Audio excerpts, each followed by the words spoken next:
Hello, मैं तरुण। इस video में हम लोग डिस्कस करने वाले हैं कि हम लोग अपने रीजनिंग सेक्शन में 35 आउट ऑफ 35 कैसे ला सकते हैं। 35 तब जब हम लोगों का एग्ज़ाम क्लर्क लेवल हो, मतलब इजी रहे, और 30+ या 28+ तब जब हम लोगों का एग्ज़ाम मॉडरेट रहे, मतलब कि पीओ प्री लेवल। क्योंकि आने वाला एग्ज़ाम हम लोगों का ESIC SSO है जो कि 11 जून को होने वाला है, तो इसमें थोड़ा सा हाई कट ऑफ जाता है। तो अगर हम लोग 30+ करते हैं तो हम लोग के लिए फ़ायदेमंद रहेगा, ठीक है। और बहुत लोग इसका लेवल पूछ रहे थे, तो इस एग्ज़ाम का लेवल क्लर्क के ऊपर और थोड़ा बहुत पीओ के नीचे रहने वाला है। लेकिन हम लोग मैक्सिमम सेफ़र साइड चलते हैं, तो हम लोग पीओ प्री लेवल का तैयारी करके चल रहे हैं, ठीक है। तो चलिए आगे बढ़ते हैं। ये मैंने अभी सेक्शनल मॉक दिया था जो कि थोड़ा सा इजी लेवल पे था, और इसमें परसेंटाइल हमारा 100% था, एक्यूरेसी भी 100% थी, और रैंक इसमें 1 शो कर रहा था। और ये दिखाने का केवल इतना मतलब है कि ये जो मैं आगे बताने वाला हूँ इस पर यही अप्लाई किया है, और ये आप लोगों के लिए बहुत बेनिफिशियल रहेगा। तो अगर इसको आप लोग फॉलो करते हैं अपने एग्ज़ाम में तो ज़रूर आपका भी मार्क्स बढ़ने वाला है, ठीक है। तो चलिए आगे बढ़ते हैं। और हाँ, अगर कोई भी डिस्कशन या क्वेरी हो तो आप मुझसे इंस्टाग्राम में भी टेलीग्राम पे जुड़ सकते हैं, लिंक मैंने हर जगह दे रखा है। और मैं ऐसे ही हम लोगों के लिए यूज़फुल वीडियोस बनाता हूँ, तो अगर अच्छा लगता होगा तो जुड़े रहिएगा। तो एक और बात कि कल बहुत अच्छी न्यूज़ आई है, RRB का नोटिफिकेशन आउट हो गया है। तो जिनका एग्ज़ाम नहीं है वो तो इस पर ध्यान दे सकते हैं, लेकिन जिनका 11 का एग्ज़ाम है वो पहले अपने एग्ज़ाम पे ध्यान दें और 11 के बाद उसकी तैयारी स्टार्ट करें।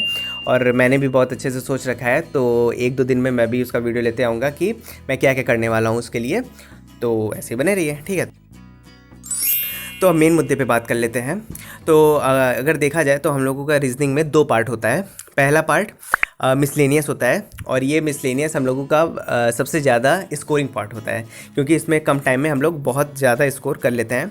मिसलेनियस में जैसे कि अल्फ़ा न्यूमेरिक सीरीज़ हो गया, कोडिंग डिकोडिंग हो गया, और इनइक्वालिटीज़ हो गया, सिलॉग्स हो गया, ये सब बहुत ही कम समय लेते हैं और बहुत अच्छे से नंबर दे देते हैं। एक्यूरेसी बेस में 100% रहती है, ठीक है। और दूसरा पार्ट हम लोगों का रहता है पज़ल और सिटिंग अरेंजमेंट पार्ट। इसमें अच्छी खासी प्रैक्टिस चाहिए रहती है और इसमें थोड़ा वक्त भी चाहिए रहता है। अब हम लोग बात कर लेते हैं कि एग्ज़ाम में हम लोगों को कैसे आता है। अगर मानते हैं कि 15 नंबर का मिसलेनियस आ रहा है और 20 नंबर का पज़ल और सिटिंग अरेंजमेंट आ रहा है, तो हम लोग मिसलेनियस पार्ट जो 15 नंबर का आ रहा है वो 7 से 8 मिनट में हम लोग कंप्लीट कर सकते हैं, ठीक है। तो स्क्रीन पे जब हम लोगों का 11 से 12 मिनट बचे तो हम लोग पज़ल पे शिफ्ट करें, और पज़ल 3 या 4 आता है, हम लोग 4 मान के चलते हैं। तो 12 मिनट में 4 पज़ल, मतलब एक पज़ल को 3 मिनट, और एक पज़ल को 3 मिनट देना बहुत ही सही समय होता है, क्योंकि 3 मिनट में हम लोग एक पज़ल आराम से कर सकते हैं और टिक कर सकते हैं। तो अगर हम लोग इस स्ट्रेटेजी से चलें तो हम लोगों का अच्छे से पेपर अटैम्प्ट हो जाएगा, ठीक है। चलिए अब आगे बढ़ते हैं। तो चलिए अब हम लोग सोर्सेज़ के बारे में बात कर लेते हैं कि अभी जितना दिन भी बचा है, 3-4 दिन है अभी। तो क्योंकि रीजनिंग में केवल और केवल प्रैक्टिस की नीड होती है, तो 3-4 दिन में हम लोग खूब प्रैक्टिस कर लेते हैं। पहला होता है मॉक टेस्ट, क्योंकि प्रैक्टिस ही चाहिए, तो मॉक टेस्ट से अच्छा प्रैक्टिस करने के लिए कोई ज़रिया नहीं है। तो अगर आपके पास 2 सीरीज़ है तो एक दिन में आप लोग कम से कम 2 मॉक ज़रूर लगाइए, जिससे कि हम लोगों का 70 क्वेश्चंस हम लोगों को मिल जाएंगे। हम लोग का एक दिन में 70 क्वेश्चन लग जाएगा। और अगर सेक्शनल टेस्ट भी है, 20 मिनट लगता है, सेक्शनल टेस्ट भी आप लोग लगा सकते हैं, क्योंकि प्रैक्टिस जितना रहेगा रीजनिंग में उतना सही रहेगा। एक्यूरेसी भी उससे अच्छी होती जाती है और स्पीड भी हम लोगों का बढ़ता जाता है, ठीक है। तो अब आगे बढ़ते हैं। अब हम लोग अपनी तरफ से तो खूब अच्छा प्रैक्टिस और तैयारी कर लेते हैं, लेकिन ये भी बहुत डिपेंड करता है कि हम लोग वहाँ पे, मतलब कि रियल एग्ज़ाम में हम लोग कैसे रिएक्ट करते हैं क्वेश्चन पेपर को। तो सबसे पहले तो मैं ये कहना चाहूँगा कि जैसे क्वेश्चन पेपर आता है हम लोग बहुत ही पैनिक कर जाते हैं। क्यों पैनिक करते हैं? क्योंकि हम लोग पता नहीं क्यों हम लोग हड़बड़ी में रहते हैं कि जैसे क्वेश्चन पेपर आएगा वैसे ही करना स्टार्ट कर दें, लेकिन ऐसा नहीं करना रहता। पहले 5 सेकंड आप लोग लीजिए थोड़ा सा इंटरफेस समझने के लिए और कैसे क्या क्वेश्चन आ रहा है ये सब समझने के लिए, क्योंकि इससे हम लोग इस स्क्रीन से फेमिलियर हो जाएंगे कि कैसे क्या करना है। फिर अगर पहला क्वेश्चन पज़ल आता है तो तुरंत उसको स्किप करना है। पहला ही नहीं, जहाँ भी पज़ल आता रहे उसको स्किप करते रहिए, और मिसलेनियस अगर आ रहा है तो उसको करते जाइए, लेकिन ब्लड रिलेशन छोड़ के, ठीक है। ब्लड रिलेशन का छोड़ने का 2 रीज़न हो सकता है। पहला ये कि कभी कभी बहुत पेचीदा आ जाता है ब्लड रिलेशन, तो उसमें वक्त लग जाता है पज़ल के बराबर, और पज़ल में हम लोगों का 5 क्वेश्चन रहता है और ब्लड रिलेशन में 2 या 3 क्वेश्चन रहता है। तो उतने ही समय में हम लोगों को यहाँ पे 2 नंबर मिलता है और वहाँ पे 5 नंबर मिलता है, ठीक है। तो इसीलिए ब्लड रिलेशन शुरू में नहीं करना चाहिए। और दूसरा रीज़न ये है कि हम लोग पूरा पेपर कर लेते हैं और लास्ट में मान लीजिए एक पज़ल छूटता है और हम लोगों के पास 1 से 1.5 मिनट रहता है, तो उतने में आप वो पज़ल उठाना सही नहीं रहता, क्योंकि 1 मिनट में मुश्किल रहता है पज़ल बनाना और उसको टिक करना। इसलिए उस टाइम हम लोग ब्लड रिलेशन उठाते हैं कि वो तुरंत हो जाएगा और 2 क्वेश्चन रहता है तो तुरंत टिक भी हो जाएगा। ठीक है, तो ये 2 रीज़न है ब्लड रिलेशन शुरू में छोड़ देने का और सारे मिसलेनियस कर लेने का।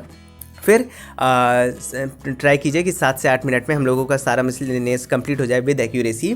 हम लोग पज़ल पे जाते हैं, जो हम लोग के स्क्रीन में अगर 11 से 12 मिनट रहा तो। ठीक है, ये भी ध्यान दीजिएगा कि इंग्लिश का एक्यूरेसी छोड़ के मैथ्स और रीजनिंग का एक्यूरेसी 100% रहना चाहिए, क्योंकि ये 2 ऐसे सब्जेक्ट हैं जिसमें कि हम लोग तुक्का नहीं लगाते, जो सॉल्व करते हैं, जो आंसर आता है वही टिक करते हैं। तो ट्राई कीजिए कि इन दोनों सब्जेक्ट में 100% एक्यूरेसी रहे। ठीक है, फिर हम लोग पज़ल पे जाते हैं और जैसा कि मैंने बताया कि 12 मिनट बचता है और 4 पज़ल रहता है, तो एक पज़ल को हम लोग 3 मिनट देते हैं।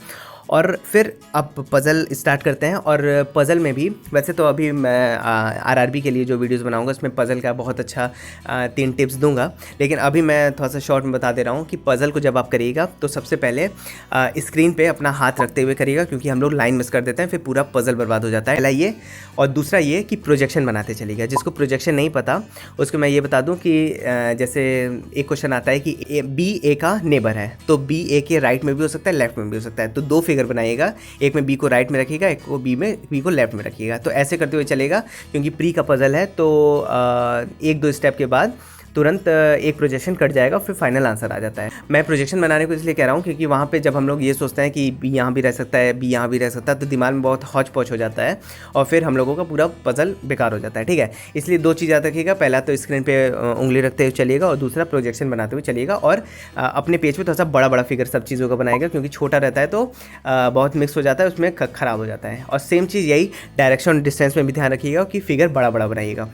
तो ये हो गया हम लोगों की स्ट्रेटेजी कि हम लोग कैसे अच्छे से सॉल्व कर सकते हैं कि हम लोगों का मैक्सिमम नंबर आए। और पैनिक बिल्कुल मत होइएगा, और किसी पज़ल में फंसिएगा तो उसको टाइम दीजिएगा, समझ में आ रहा है कि ये हो जाएगा तो उसको करिएगा, लेकिन अगर बहुत समय लग रहा है फिर भी फंसे जा रहे हैं तो उसको छोड़ के तुरंत आगे बढ़िएगा, क्योंकि उसके अलावा भी बहुत क्वेश्चन रहेगा हम लोग के पास करने को। ठीक है, इसके अलावा भी कोई अगर दिक्कत हो तो आप मुझे बताइएगा, मैं उस पर बहुत अच्छे से वीडियो बनाऊँगा। So thank you so much, bye bye.